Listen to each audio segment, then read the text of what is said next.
তো আমাদের একটা কোশ্চেন এখানে বলা আছে,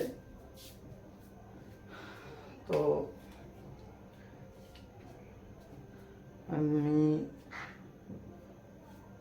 বহুত কষ্টে এই সেটআপটা তৈরি করেছি, ঘেমে গেছি। যাই হোক, সেটা কোনো কথা নয়। তো কোশ্চেনটা আছে যে 1 mole of an ideal gas undergoes two different cyclic processes 1 and 2 as shown in PV diagrams below. In cyclic 1 process, A, B, C and D are isobaric, isothermal, isobaric and isotropic respectively. In cycle 2, processes A prime, B prime and C prime and D prime are isothermal, isochoric, isobaric and isochoric respectively. The total work done during cycle 1 is W1 and that during cycle 2 is W2. The ratio W1 by W2 is, so এই দুটো কি দেওয়া আছে না, আমাকে graph দেওয়া আছে। এই দুটো থেকে আমাকে বলছে ওয়ার্ক ডানটা বের করে তাদের রেশিওটা বের করতে। সো এখানে 1 মোল, যদি একটা কন্টেইনারের মধ্যে একটা গ্যাস থাকে, suppose this is our container and এখানে আইডিয়াল গ্যাস আছে, ওকে। তো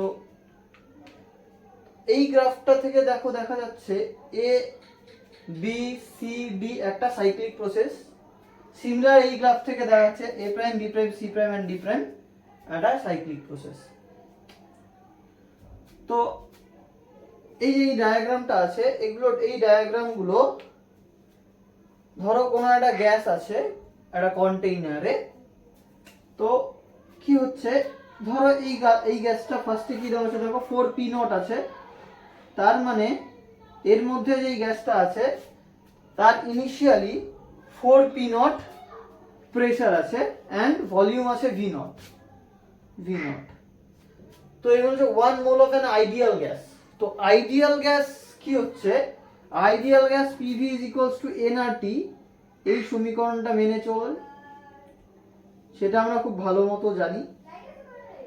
তো এখানে যদি 4p0 আর v0, এটা আমরা দেখতে পাচ্ছি, এটা হচ্ছে কি না প্রেসার। 4p0 হচ্ছে প্রেসার আর v0 হচ্ছে ওর ভলিউম।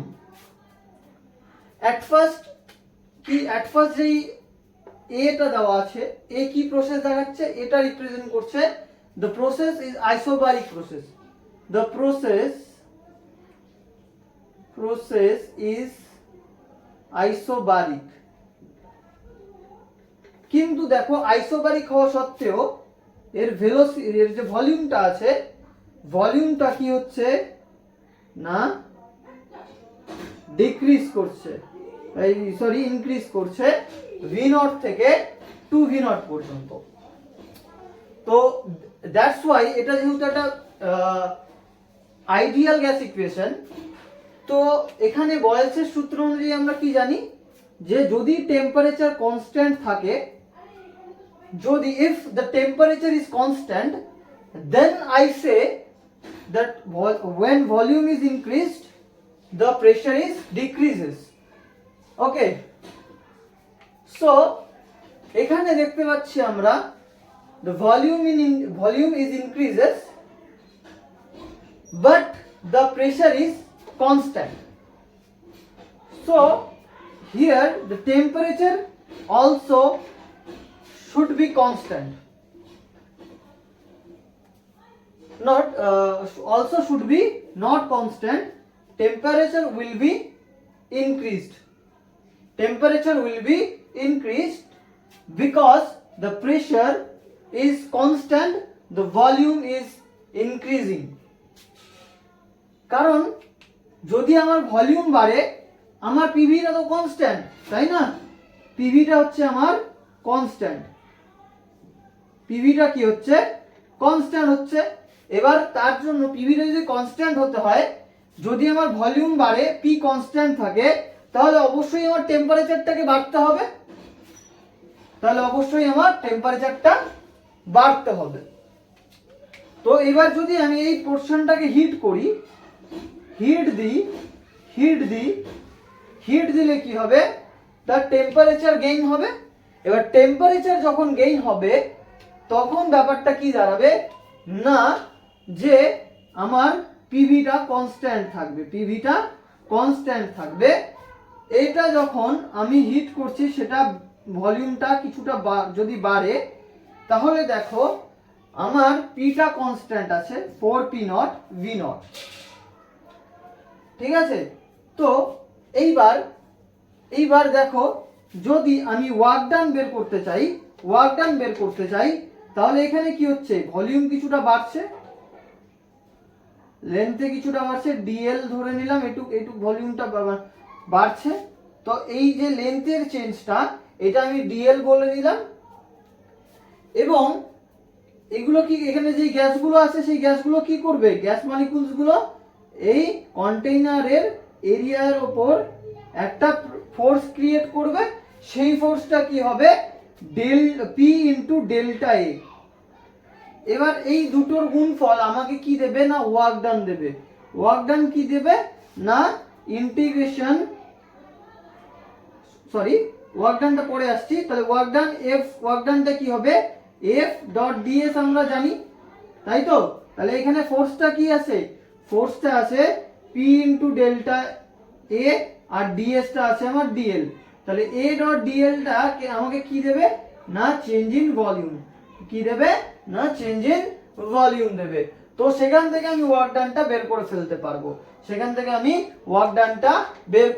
পারবো।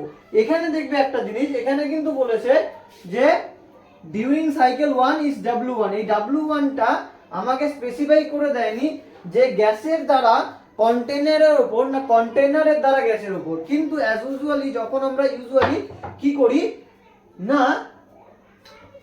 যখন আমরা থার্মোডাইনামিক্সের প্রবলেমগুলোর সাথে ডিল করি, তখন এই গ্যাসগুলো যে কন্টেইনারের উপর যে ফোর্স দিচ্ছে, force applied by the gas, সেটাকে আমরা আমাদের অবজারভেশনের আন্ডারে নিই।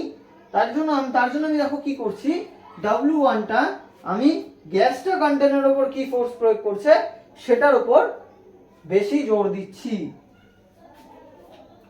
তো এবার সেখান থেকে আমি পিডিভি পেয়ে গেলাম। তো এইটুক এরিয়ার এইটুক ভলিউমের মধ্যে যদি ও পি ফোর্স দেয়, পি প্রেসার ক্রিয়েট করে, তাহলে টোটাল ভলিউমের মধ্যে pressure W is equals to integration PdV দিয়ে দেখাতে পারবো আমি। সো এখানে আমরা কি করব, তাহলে এখানে আমরা এই সূত্রটা দেব যে কোন জায়গায় কি কি হচ্ছে সেটা দেখব,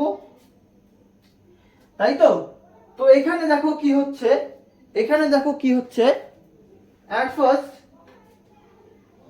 at first যখন প্রসেসটা আইসোবারিক আছে, প্রসেসটা কি আছে, আইসোবারিক প্রসেস। কি প্রসেস না, isobaric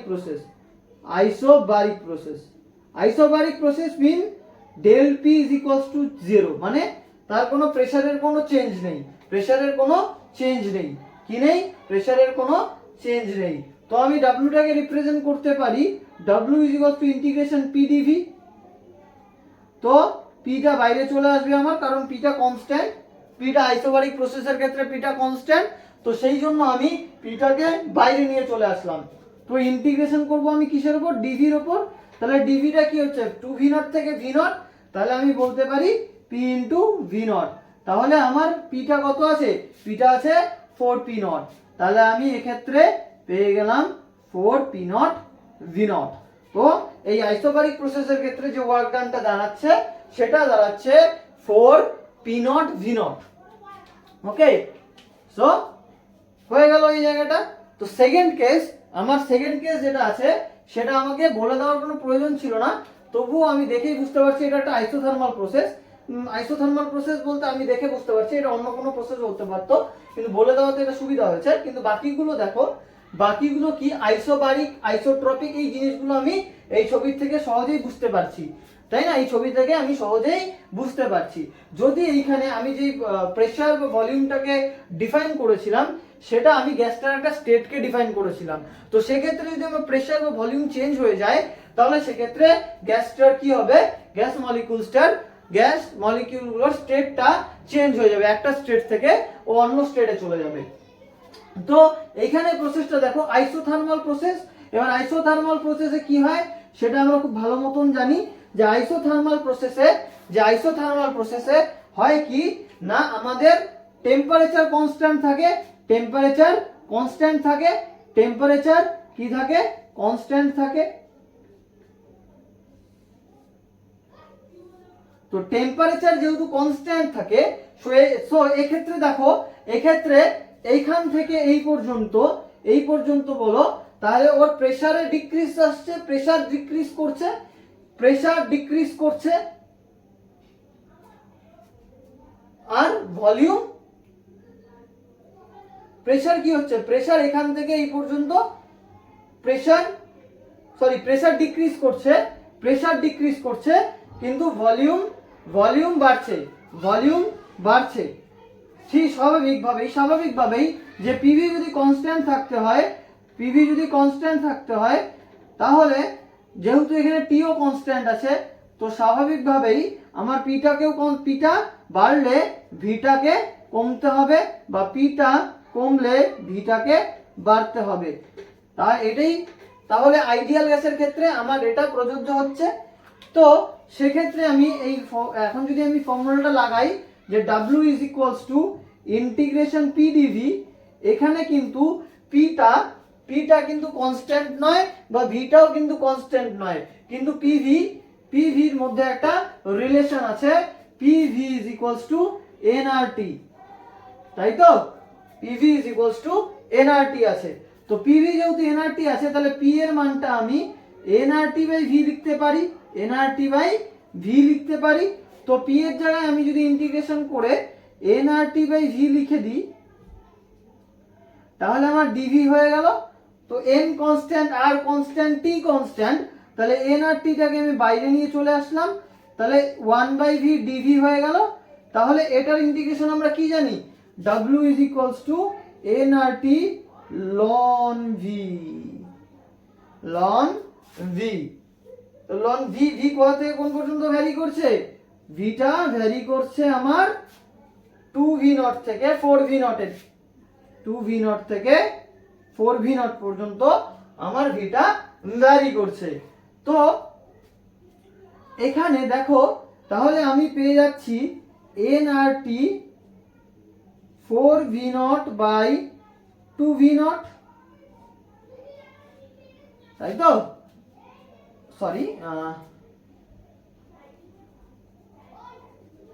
nRT ln 4v nought by 2v nought, V nought cancel out, 2 দুগুণে 4, তাহলে আমার এনআরটি লন 2, এটা আমার দাঁড়িয়ে যাচ্ছে আইসোথার্মাল প্রসেসের ক্ষেত্রে ওয়ার্ক ডানটা। আইসোথার্মাল প্রসেসটার ক্ষেত্রে আমার ওয়ার্ক ডানটা বেরিয়ে যাচ্ছে। তো সিমিলার ভাবে যদি আমি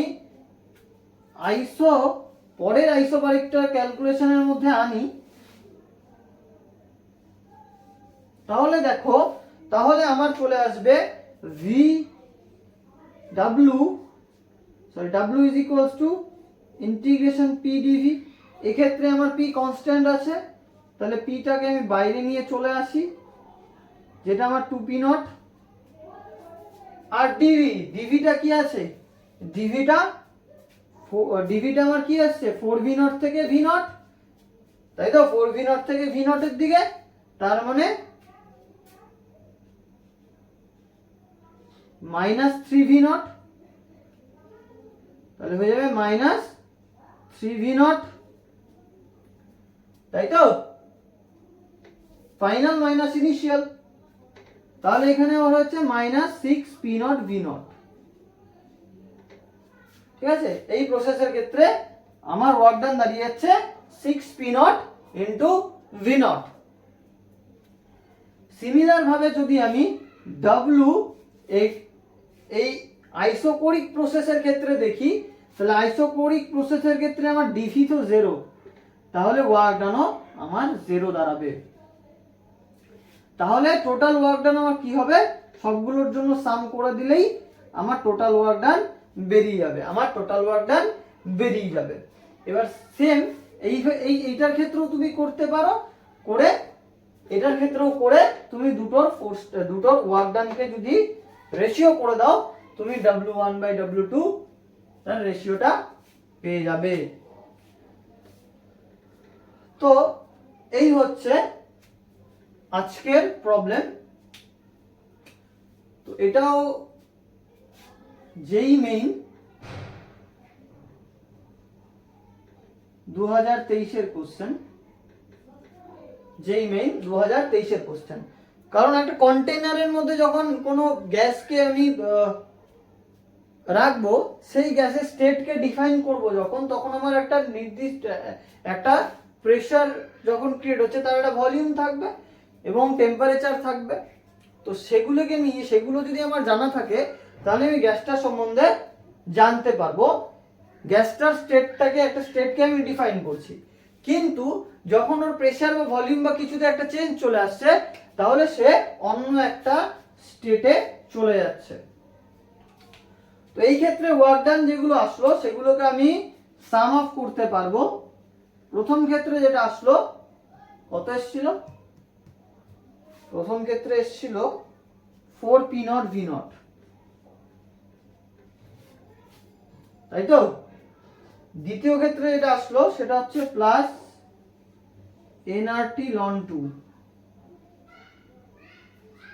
এরকম কিছু আসছিল।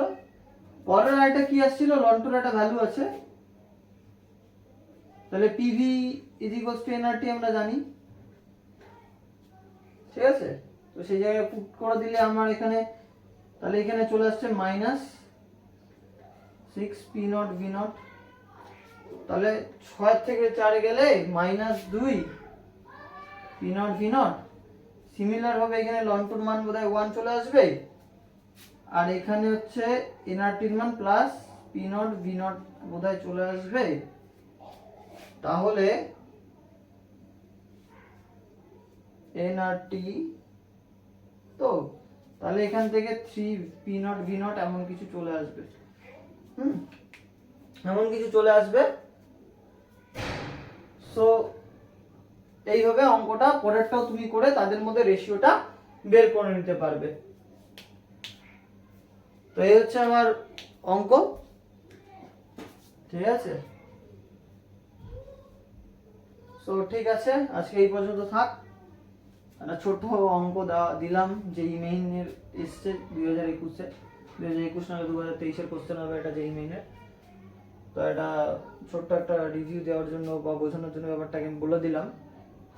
তো দেখে নিয়ে পরে আমি একটা রোটেশনাল মেকানিক্সের একটা কোশ্চেন নিয়ে আসবো, rolling motion are sleeping motion এর কনসেপ্টের কোশ্চেন, রোটেশনাল মোশন, যেটা খুব ডিফিকাল্ট হয় তোমাদের জন্য। তো এরপরে সেটা নিয়ে আসবো, সেটা সেরকম 2-3টে অঙ্ক যেই অ্যাডভান্স লেভেলের বা যেই মেইন লেভেলের করিয়ে দেবো। টাটা।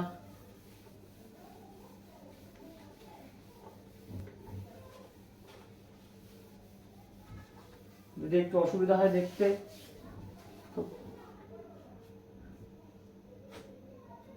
ওকে, বাই বাই।